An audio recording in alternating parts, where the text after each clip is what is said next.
তো আমি আর এই পৃথিবীর আলো দেখতে পারবো না। বাঁচার খুব ইচ্ছে ছিল, কিন্তু শেষ নিঃশ্বাস যেন সবকিছুই শেষ হয়ে গেছে। তবে ভাগ্যের কি নীলা খেলা, আমার যখন শোনার মতো শক্তি হয়েছে তখন আমি মনে মনে চিন্তা করছি, তাহলে আমি মরি নাই, বেঁচে গেছি কিভাবে সম্ভব? কিছুই মাথায় আসছে না। কিন্তু কোথায় এলাম আমি? এখানে সবাই তো ইংলিশে কথা বলছে। চোখ মিলে তাকিয়ে দেখি দুইজন ডাক্তার আমার মুখের কাছে, আমার চোখে মুখে কি জানি তাকিয়ে দেখছে। যেই আমি তাকালাম, একজন ডাক্তার ইংলিশে বলল রোগীটির জ্ঞান ফিরেছে। কিন্তু এরা সবাই ইংলিশে কথা বলছে কেন? আমার মাথায় তো এখনো কিছুই ঢুকছে না। ডাক্তারের কথা শুনে বাইরে থেকে দুইজন পুলিশ অফিসার এলো, কিন্তু এদের পোশাক অন্যরকম। আমার কাছে এসে ইংলিশে জিজ্ঞেস করলো আমি এখন কেমন আছি। আমিও আস্তে করে উত্তর দিলাম, জি আমি ভালো আছি। কিন্তু ওরা অবাক হয়ে আমার দিকে তাকিয়ে আছে। আবার প্রশ্ন করলো আমি এখন কেমন আছি, আর ইংলিশে কথা বলছে। আমিও বললাম ইংলিশে। তবে ওদের কাছ থেকে একটা জিনিস জানতে পারি, আমি এখন লন্ডনে আছি। আমাকে নাকি বাংলাদেশ থেকে অবৈধভাবে বিদেশে পাচার করছিল। পুলিশ আমাকে বাঁচিয়েছে। জি জি রিয়ার বাবা, এটা না করে আমাকে মেরে ফেলতো। অবশ্য এখন এটা আমার জন্য ভালোই হয়েছে, বেঁচে গেছি তো এটাই অনেক। তবে এখন নিজেকে অনেক পরিবর্তন করতে হবে। আমিও দেখিয়ে দিব এই দীপু কি কি করতে পারে। ভিসা পাসপোর্ট কিছুই আমার কাছে নেই, এই জন্য আমাকে সরাসরি জেলে নিয়ে যাওয়া হয়েছে।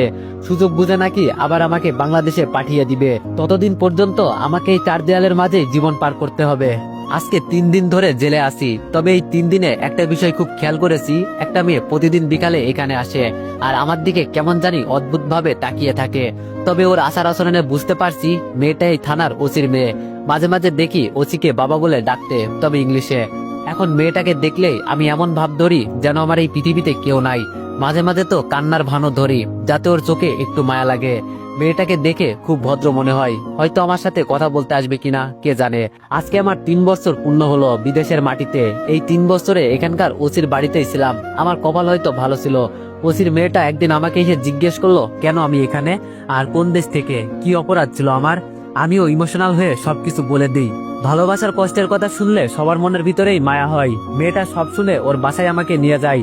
এখান থেকেই আমার আবার নতুন জীবন শুরু। মেয়েটার নাম লুসি, কিন্তু আমার এই নাম পছন্দ ছিল না, তাই ওর নাম দিয়েছি বন্যা। বন্যা এখন আমার বেস্ট ফ্রেন্ড। আমার এই জীবনের সমস্ত কাহিনী জানে ওর পরিবার। নিজের সন্তানের মতো আমাকে আদর করে। ভাগ্য যে মানুষকে কোথায় নিয়ে যায় এর কোনো হিসাব নেই। তবে এই 3 বছরে ওদের সবাইকে আমি বাংলা শিখিয়ে দিয়েছি। এখন আমরা যখন রুমে থাকি সবাই বাংলা ভাষায় কথা বলি। ওরা নাকি বাংলা ভাষায় কথা বলতে খুব মজা পায়। আজকে বহুদিন পর আবার পুরনো স্মৃতি মনে পড়ে গেল। বুকের ভিতর কেমন কেমন জানি করছে। ছাদের এক কোনায় দাঁড়িয়ে সিগারেট ধরিয়ে টান দিলাম। এখন এটাই একমাত্র আমার সম্বল। ধোঁয়ার সাথে কেন জানো এখন নিজের কষ্টগুলোকে উড়িয়ে দিই। আমাকে যে কেউ দেখলে জঙ্গি বলবে। মুখে ইয়া লম্বা লম্বা দাড়ি। আগে ছিলাম চিকন সুতার মতো, এখন যেই বডি হয়েছে শার্ট খুলি না এই ভয়ে যে কোনো মেয়ে দেখলে ক্রাশ খেয়ে যাবে। আবার এটা লন্ডন শহর, বাস্তবে তো এটা কি বলবো, কালো মানুষ আর বডি দেখলে কুত্তা উঠে দৌড়ে পালায়। চেহারার কথা না হয় বাদই দিলাম, যাক সেসব কথা ছাড়ি। এই দাড়ি রাখার পিছনে একটা কারণ আছে, পরে একদিন বলবো। তবে এই শহরের মানুষ খুব আজব। এখানে ভালোবাসার অভাব নেই, টাকা দিয়ে ভালোবাসা কিনা দেয় এই শহরে, যা আমাদের দেশে কখনো সম্ভব নয়। হঠাৎ সিগারেটে বেশি জোরে টান দেওয়ার ফলে একটু কেসে উঠলাম। পিছন থেকে কে জানি বলল, আমি কতবার তোরে না বলছি সিগারেট খাবি না, এরপরও। পিছনে তাকিয়ে দেখি বন্যা দাঁড়িয়ে আছে। আমি সিগারেটের ধোঁয়া ছেড়ে ওর দিকে তাকিয়ে বললাম এখানে আয়। বন্যা আমার সামনে এসে সিগারেটটা ফেলে দিয়ে আমার দিকে রাগে চোখে তাকিয়ে বলল, এইসব খাওয়া ভালো না জানিস না। আমি বন্যার চোখের দিকে তাকিয়ে বললাম, সিগারেট হয়তো খারাপ জিনিস, কিন্তু এটা খেলে মনের দুঃখ দূর হয়ে যায় রে। বন্যা আমার চোখের দিকে তাকিয়ে বলল, পরিবারের কথা মনে পড়ছে রে তোর? আমি বললাম রে অনেক, বিশেষ করে রিয়ার কথা, ওকে দেখতে খুব ইচ্ছে করছে। বন্যা বলল, এখনই কি ওর প্রতি তোর ভালোবাসা আছে? আমি বললাম, ভালোবাসা আছে কিনা সেটা জানি না, তবে আমার এই বুকের ভিতরে রিয়া ছাড়া আর কারোর নাম লেখা নেই। ওর কথা আমি সারা জীবন ভুলতে পারবো না। বন্যা বলল, ও একটা অন্ধ মেয়ে।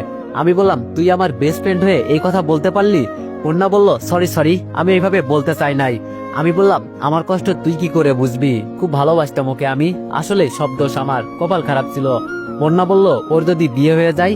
আমি বললাম, এভাবে বলিস না, খুব কষ্ট পাবো। বন্যা বলল, দেখ একটা জিনিস আমি চিন্তা করছি, আমার মনে হয় কি জানিস, রিয়ার ভিতরে তোর জন্য একটু হলেও ভালোবাসা ছিল। আমি নিশ্চিত তুই চলে যাওয়ার পর রিয়া মন খারাপ করে থাকতো। এটা দেখে ওর বাবা মা হয়তো রিয়াকে বিয়ে দিয়ে দিছে। পকেট থেকে আরেকটা সিগারেট ধরিয়ে টানতে লাগলাম, আর চোখ দিয়ে পানি পড়ছে। বন্যা জোর করে আমার কাছ থেকে সিগারেট নিয়ে বলল, একটা মেয়ের জন্য তুই কান্না করবি? দেখ আমাদের দেশে কি কম মেয়ে আছে? তুই শুধু বল কাকে লাগবে, আমি তাকে এনে তোর পায়ের সামনে